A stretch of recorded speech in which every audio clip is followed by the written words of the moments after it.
Hey guys, welcome to BP the Bible Perspective. The fall of Hillsong pastors. But are these true pastors with genuine fruit? Now before we get into it, please like and share this video and subscribe to BP the Bible Perspective. And as always, if you have a thought or comment, add it to the comment section below. All comments are welcome. Now, Hillsong, which has become a global phenomenon. What you are looking at here are not crusades or concerts, but church services. And these are just this is one of the Hillsong congregations. Okay? And you see congregations like this. Again, this is a church service, a different Hillsong congregation. All right. Again, and these massive churches all over the globe. Okay. Now they were started by Brian Houston on the right. I'll get to Carl Lentz in a moment. Back in the early 80s, and now it is, as I said, grew to this mega conglomerate of churches. Cool churches, cutting edge churches. If you look at how tech savvy they are, and also they are they are known for their praise and worship, their songs and their music. This is what really draws these massive crowds. Okay. But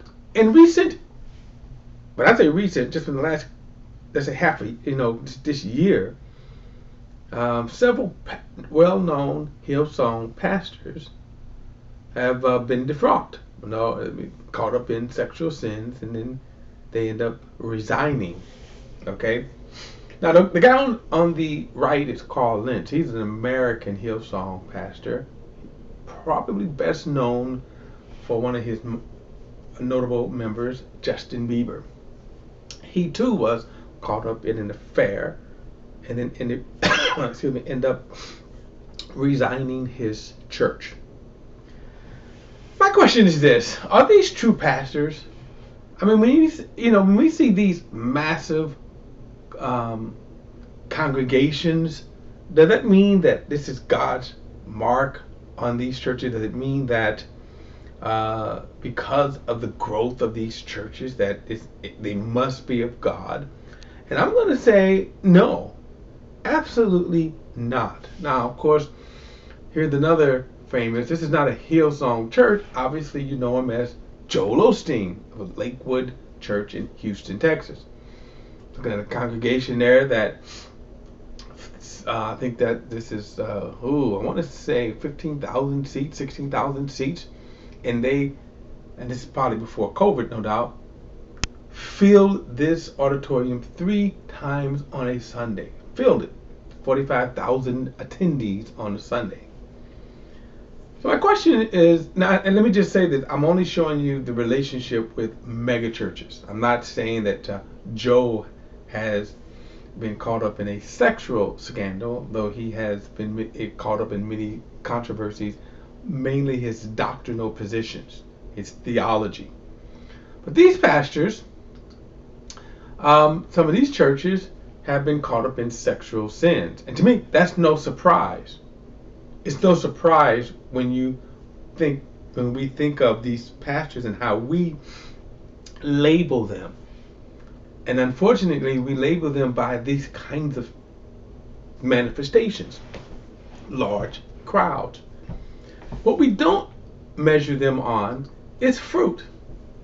We don't look at them and say, hey, what kind of fruit are these pastors bearing?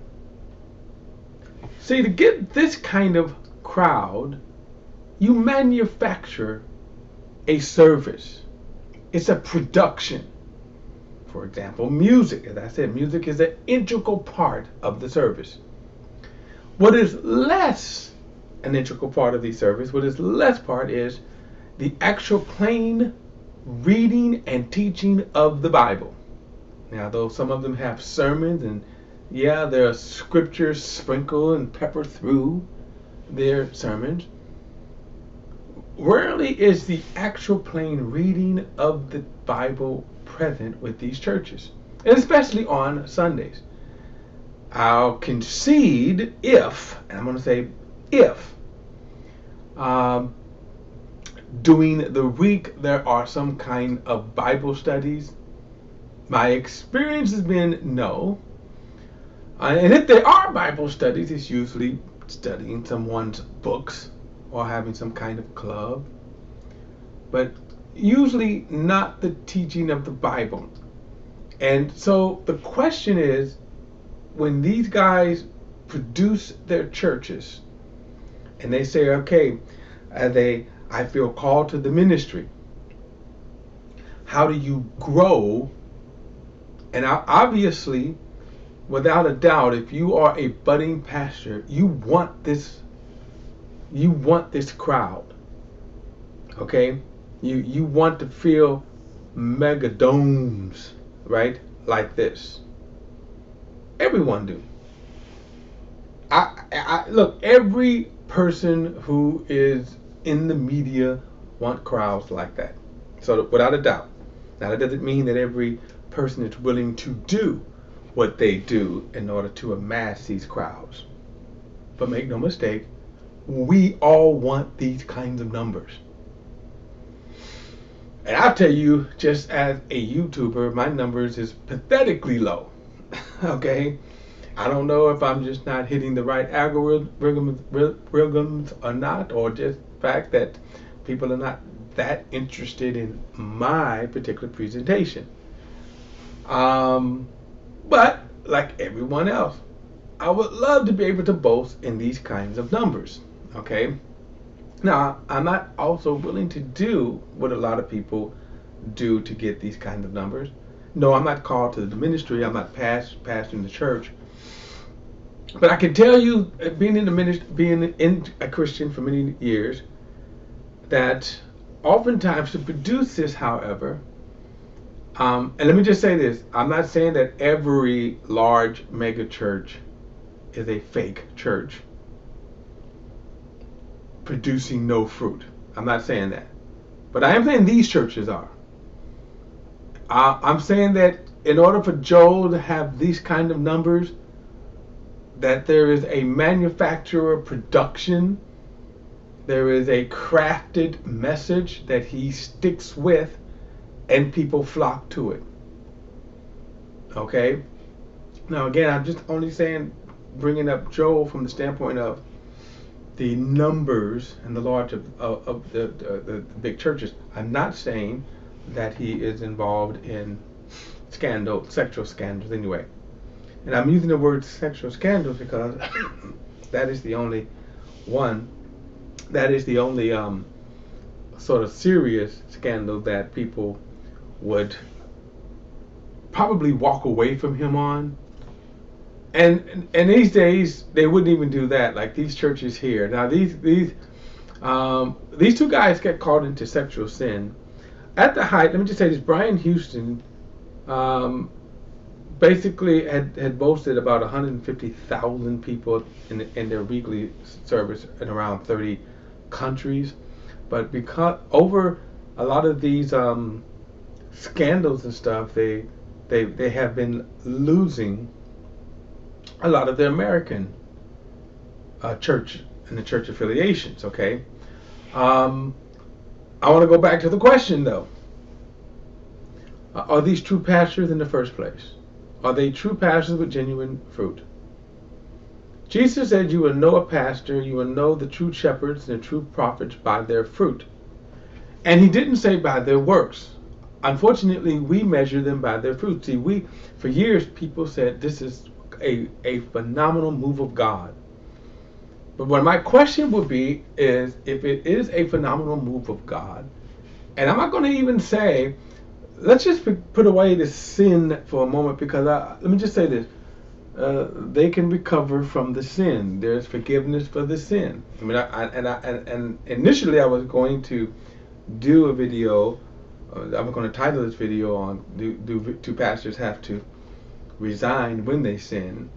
I think the greater problem here is how we worship these pastors, because when they produce productions like this, and we say, "Oh man, this is such a move of God because the worship music there, the worship is there," and then of course when you have these kind of sermons, usually 20 to 30 minutes in and out, okay, what is the fruit that is produced in their life? Right? So what is the fruit? So the first thing is, let's say this. So what is fruit? Right? What is fruit? Well, Galatians tells us that the fruit of the Spirit is love, joy, peace, long-suffering, gentleness, meekness. Those are the fruits, right? Those are the fruits. The fact that you can amass people is not fruit. It's a work. And let's just say, even if it was of God, it would be the product of God's grace, not of your own works, providing this was truly a move of God. But when you look at these guys here, and they're able to amass people, and I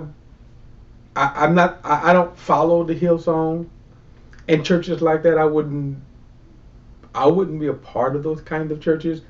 And the one reason why I wouldn't be a part of those churches is because of the lack of the teaching of God's word. And they're not the only ones. Let me just say that they're not the only ones.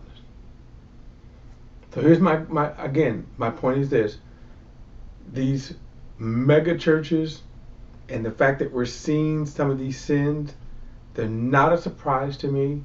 But the bigger issue to me is what they're not teaching. See, the bigger thing is that even now that these pastors are gone, what's changed, right? The pastor's gone, but are they teaching God's word? And the teaching of God's word is the only way you're going to affect growth in people. Okay? The only way you're going to affect growth in people is by teaching God's word. So, okay, guess what? He hasn't had a sexual scandal, but is God's word being taught in this church? Are the people growing in their faith, maturing in their faith? So, again, my question still remains that even though you have the fall of these churches, these pastors, but are they true shepherds in the first place? Are they truly teaching God's word? Are they truly, in this case, were they maturing people in the faith? All right, guys, that is my perspective. Don't forget to like and share this video and subscribe to BP, the Bible Perspective. And don't forget that all comments are welcome. And look, the next time, I'll see you then.